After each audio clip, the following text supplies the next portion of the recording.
watching. So let's just get into this video, and I really hope you enjoy it. Alright, see you soon, bye. Or, see you soon, bye, but I'll see you, well, not bye. You know what, I'll see you in 2 seconds. Hi all, I just stumbled across this group and thought I would share my story, as not many people believe me when I tell it, and I would like to get it off my chest when I can. For a year, when I was 23 years old, female, I lived in a haunted apartment. It was actually confirmed by the landlord that it was haunted when I was signing the lease, but I didn't actually believe her because I didn't believe in ghosts until this turning point in my life. When I went and toured the apartment, we went to the basement where the laundry was, and we both looked at one another because it felt like someone was walking behind us as we heard footsteps. She turned around to me and said, "Do you hear that?" To which I responded jokingly to her, "Maybe it's a ghost." And she looked at me dead ass and was like, "This place is actually haunted." I didn't believe in ghosts at the time, so I was like, yeah, whatever, and we signed the lease on the washing machine. We never figured out what the footsteps were and why it felt like someone was following us. Fast forward, I move in. I think it's important to note that this was an old New England building that went through many uses from its conception in the 1900s, including being a hospital at one point. I didn't bother to look up any of this until I moved out, of course. From the first week I moved in, every night at 3 a.m., it sounded like big, heavy-set man rams himself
I swore sometimes when I would walk through the bikes in the basement, I would see old flat tires spinning.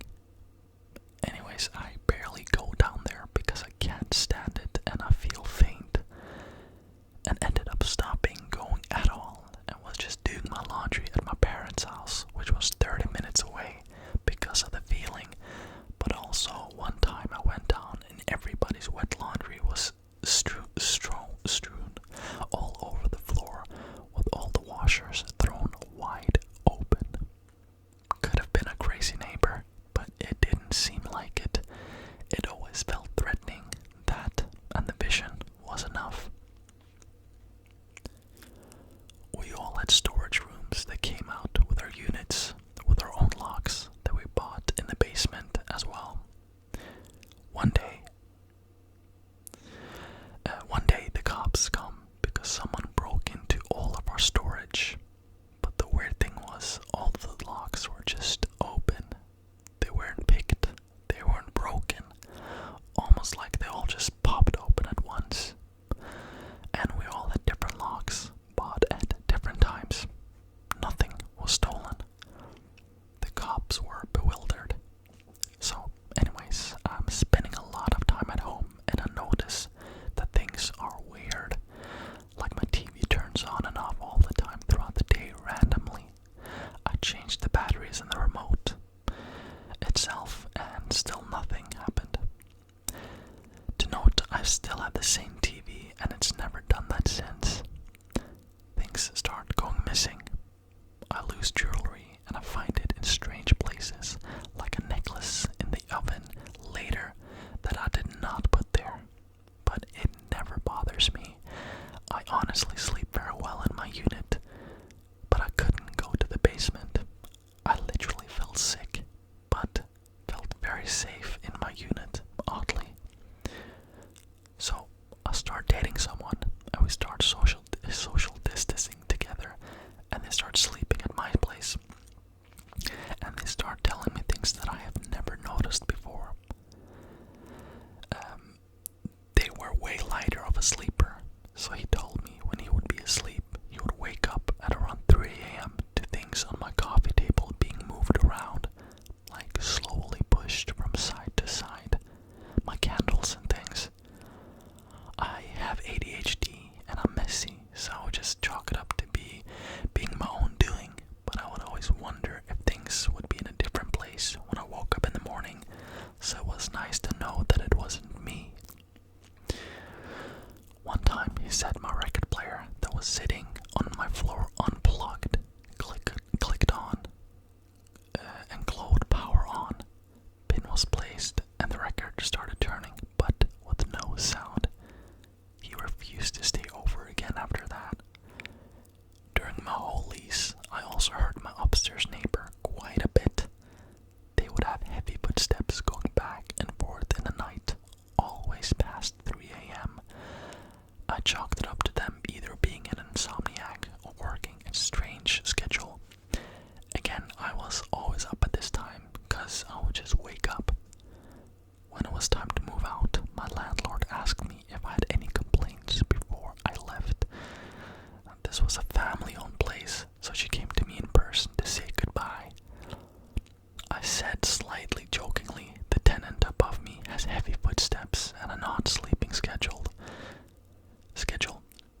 She looked at me confused and said, "No one's lived in that unit for 2 years. It has damage." Granted, I'd only been there the past year. No one had lived up there. So whose footsteps was I hearing? And then I moved out, and I've never had any experience like that again. It definitely made me believe in spirits, ghosts, and the unexplainable. The feeling I would can't be explained, and I've talked too much already. At the time, I was into crystals and things like that, and I believe that either a part in protecting me or inviting them in. I'm not sure. However, it was really interesting to feel the parallels between experiences. To this day, I think there's an evil blonde male ghost in overalls haunting the basement.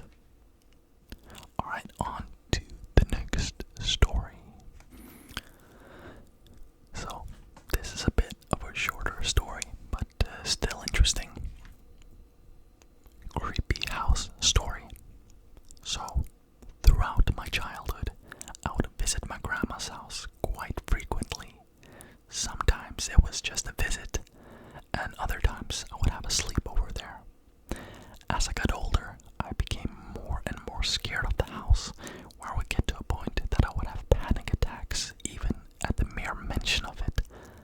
As well as this, the activity increased as I got older.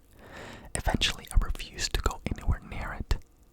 So, my first memory was that I used to go to get what I now think was sleep paralysis in the house, / waking up and not being able to move.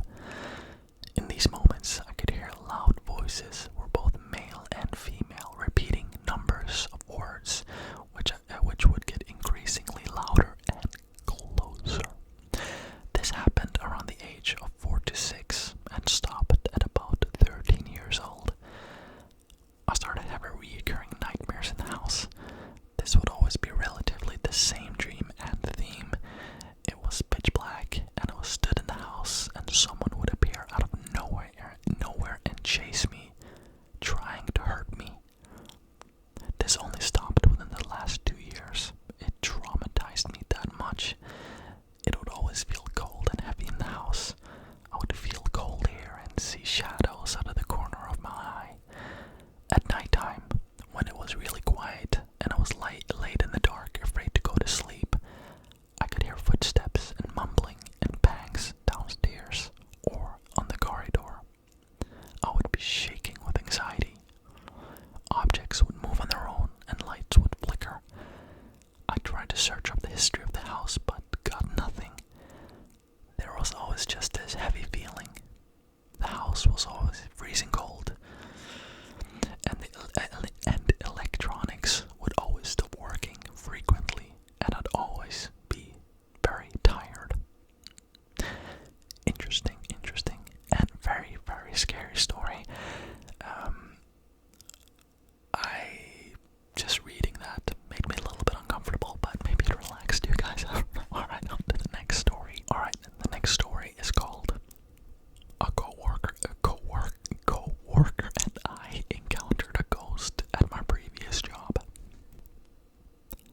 A few years back, I lived in the city in the northwest of Virginia.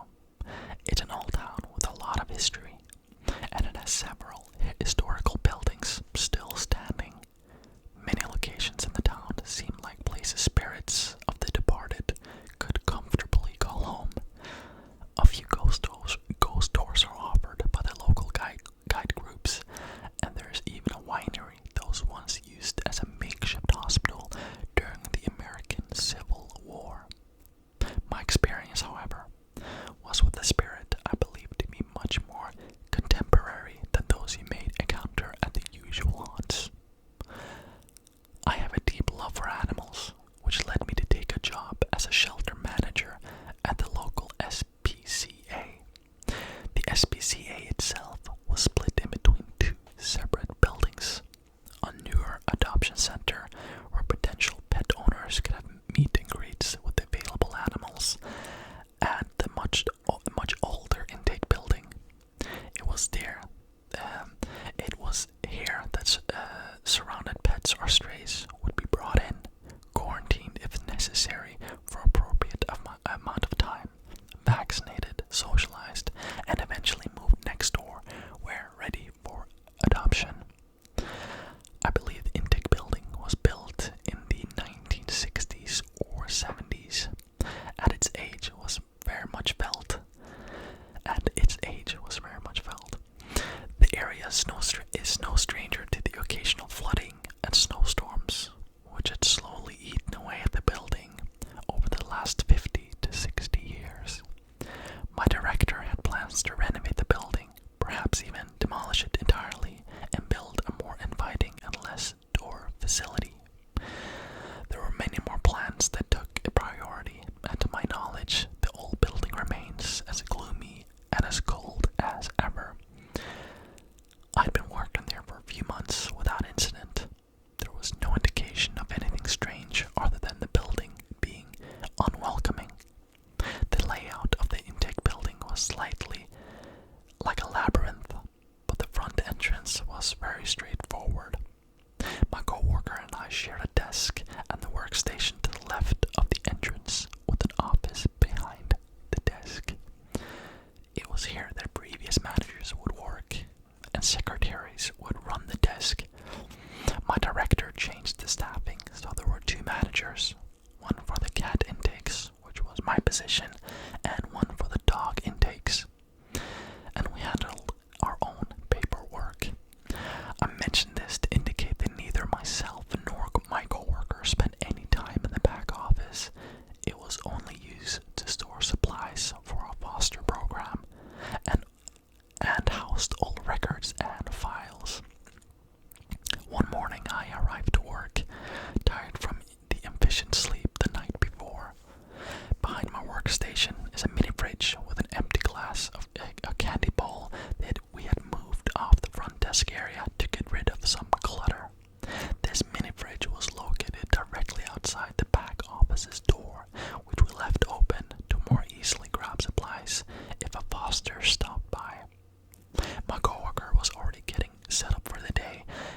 the silence of the morning, the candy ball seemed to have just leaped off the fridge unprovoked. I assumed that in my tiredness I simply didn't remember bumping into the fridge, but my coworker had seen me come in and noticed the jar had fallen several seconds after I had walked by. I had been standing there by the time it fell. I had not bumped into anything. Annoyed that I was just standing there while there was this glass on the ground, my coworker barked, "Don't just stand there, go and get the broom." I snapped out of my shock and turned my head to the supply closet down the hall. Right after she spoke, the Amazon Alexa on her desk chimed. "I'm sorry, I don't see the black-eyed woman." Our eyes grew wide and we stared at each other for a moment before looking at the Alexa, then to the open office behind us. We both felt this eerie sense of dread as we gazed in and saw nothing. Shaken by this, but needing to get started with the day, we both noted how absolutely bizarre it was for the Alexa to say something so strange and completely unrelated to my coworker's command. We normally took our lunch at the desk, but when lunchtime came, we were still pretty freaked out and headed to the adoption center to share our experience with our other coworkers. Most of our coworkers were indeed disturbed, but didn't seem to ruminate on how odd it was for long. When we encountered the event to our director, although she immediately tensed up.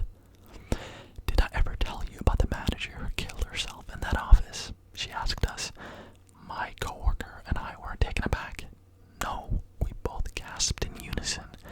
"Well, we used to carry medications in-house rather than having a vet come in with their own supply like they do now. We even carried anesthesia drugs." She paused, letting this new information sink in. A former manager in the intake building euthanized herself in the 90s, which is why we'll no longer carry any medication that haven't been prescribed from a vet's office. I wonder if that might be what Alexa was referring to by the black-eyed woman. We were disturbed by this, and we were on edge for a week or two afterwards. Luckily, no further activity from the back office or strange messages came from the Alexa ever again. We attempted to find evidence of a strange suicide occurring in local newspapers from the time, but couldn't find anything definitive. There's potentially that family requested her death be kept quiet for privacy reasons. I have no reason to doubt my director's sincerity, especially if that incident is the reason why the entire policies about drug storage had to be changed for our facility. This was definitely the creepiest thing I've experienced regarding the paranormal, and hope that none of my future places of employment are home of any lingering spirits. So that's creepy, right? But I love stories like that because they don't go overboard, right? It's not like, and then I levitated upside down and flew into a closet. I really enjoy these stories, and I enjoy reading them to you guys. I don't think there's a lot of people like us that find this stuff relaxing. It doesn't even have to be relaxing. It can be fascinating, and I enjoy these stories when people tell them where they speak normally. But it's just something to me that I enjoy, and I'm glad you guys do too. Just a calmer vibe, it's in the middle of the night and we're having a sleepover, right? So I enjoy that vibe at least, and I'm glad you guys do as well. And don't take these stories too seriously. If you're scared, don't listen, of course. But it's meant to be relaxing and a bit of fun. And yeah, I hope you guys have enjoyed this video, and I enjoyed making it, and I really, really, really love you guys' comments, and I've gotten a few messages privately, which is so nice. And yeah, thank you so much for listening and watching,